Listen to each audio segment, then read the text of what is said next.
నమస్కారం, నా పేరు Meher Kushal, traditional fitness expert.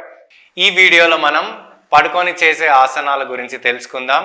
ముఖ్యంగా బిగినర్స్ ఈ 5 ఆసనాలు చాలా ఈజీగా చేయగలుగుతారు. మరి ఆ ఆసనాలు ఏంటో తెలుసుకుందాం. సో పడుకొని చేసే ఆసనాలలో మనం చేయబోయే మొట్టమొదటి ఆసనం మకరాసనం. సో సింపుల్, జస్ట్ మీ యోగా మ్యాట్ పైన ఇలా బోర్లా పడుకోవాలి. ఇలా బోర్లా పడుకొని మీ 2 కాళ్ళతో మీ బటక్స్ని కిక్ చేయాలి. దీన్నే కిక్కింగ్ మూమెంట్ అంటారు. సో ఇలా 2 లెగ్స్తో కిక్ చేసిన తర్వాత ఇప్పుడు 2 పాదాలు కలిపి ఒకేసారి కిక్ చేయాలి.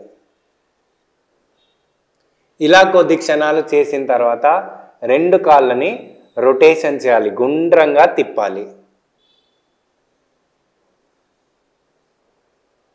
ఇలా ఒక 10 సార్లు 20 సార్లు తిప్పి ఆ తర్వాత రివర్స్ చేయాలి. సో ఇలా చేసిన తర్వాత 2 కాళ్ళని కొంచెం సపరేట్ చేసి రిలాక్స్ అవ్వాలి. దీన్నే మకరాసన అని అంటారు. సో ఈ ఆసనంలో బాడీ అనేది బాగా రిలాక్స్ అవుతుంది. ముఖ్యంగా బ్యాక్ బోన్కి చాలా మంచి రిలాక్సేషన్ అనేది అందుతుంది. సో ఇప్పుడు మనం నెక్స్ట్ చేయబోయే ఆసనం భుజంగాసనం. మకరాసనంలో ఉండాలి. 2 కాళ్ళు కలపాలి, 2 చేతులు ఇలా ఛాతీ పైన పెట్టుకోవాలి. సో శ్వాస తీసుకొని నిదానంగా మీ అప్పర్ బాడీని వెనక్కి స్ట్రెచ్ చేయాలి.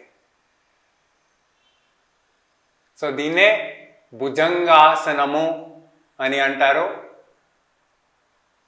సో ఈ ఆసనాలో కొన్ని సెకండ్స్ హోల్డ్ చేయాలి. నిదానంగా రిలాక్స్ అవ్వాలి. దీన్ని భుజంగాసనము అని అంటారు. సో ఈ ఆసనములో మనకి వెన్నుముక్క అనేది బాగా స్ట్రాంగ్ అవుతుంది అండ్ చెస్ట్ మజిల్స్ బాగా ఎక్స్పాండ్ అవుతాయి. అలాగే డైజెస్టివ్ ఆర్గన్స్ కూడా బాగా యాక్టివేట్ అవుతాయి. అండ్ ఎవరికైతే స్పెషలీ బ్యాక్ పెయిన్ ఉందో, లేదంటే ఆస్తమా ఉందా, లేదంటే ఇండైజెషన్, యాసిడిటీ, కాన్స్టిపేషన్ ఇలాంటి ప్రాబ్లమ్స్ ఉన్న వాళ్ళందరికీ ఈ ఆసనం చాలా చక్కటి పరిష్కారంగా పనిచేస్తుంది. ఇప్పుడు మనం బిగినర్స్ చేయవలసిన 3వ ఆసన గురించి తెలుసుకుందాం. సో దీనికోసం మనం ఇలా వెళ్ళకిలా పడుకోవాలి. మీ బ్యాక్ పైన రిలాక్స్ అవ్వాలి. ఇప్పుడు 2 కీళ్ళని ఇలా ఫోల్డ్ చేయాలి. కాళ్ళ మధ్యలో కొంచెం గ్యాప్ అనేది పెట్టుకోవాలి. ఇప్పుడు మీకు వీలైతే ఈ కాళ్ళని పట్టుకోవాలి, లేదు అనుకుంటే 2 చేతులని కింద పెట్టుకోవాలి. ఇప్పుడు శ్వాస తీసుకొని నిదానంగా మీ వెన్నుముకని ఎంత వీలైతే అంత పైకి స్ట్రెచ్ చేయాలి. ఇలా హోల్డ్ చేయాలి. దీన్ని సేతు బంధాసన అని అంటారు. ఇప్పుడు నిదానంగా శ్వాస వదులుతూ రిలాక్స్ అవ్వాలి. సో ఇలా ఈ ఆసనములో కొద్ది క్షణాలు ఉండగలగాలి. అండ్ పైకి లేపినప్పుడు ముఖ్యంగా చాలామంది గమనించాల్సిన విషయం, ఈ చిన్ అనేది ప్రాపర్గా లాక్ చేయాలి. ఇక్కడ చిన్ లాక్ అనేది ప్రాపర్గా చేయాలి. సో దీన్ని సేతుబంధ ఆసనం అని అంటారు. ముఖ్యంగా బ్యాక్ స్ట్రాంగ్ అవ్వడానికి ఈ ఆసన చాలా బాగా పనిచేస్తుంది.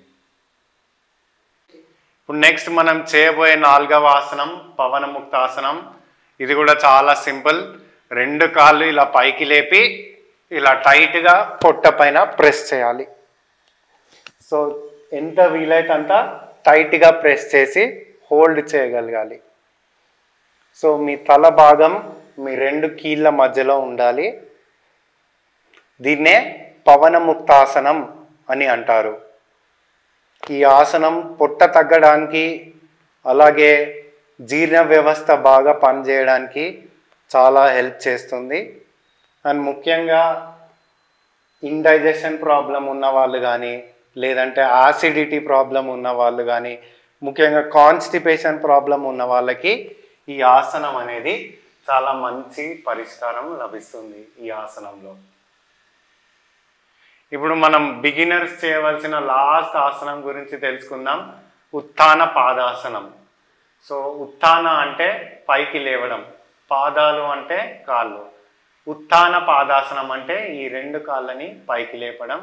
సో రెండు చేతులు బాడీ పక్కన పెట్టుకోవాలి, రెండు కాళ్ళు పైకి లేపాలి.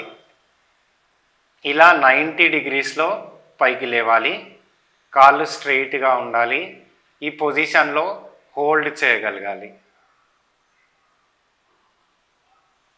సో ఇలా ఒక 10 seconds, 20 seconds are maximum 30 seconds hold చేసి నిదానంగా రెండు కాళ్ళని దించాలి.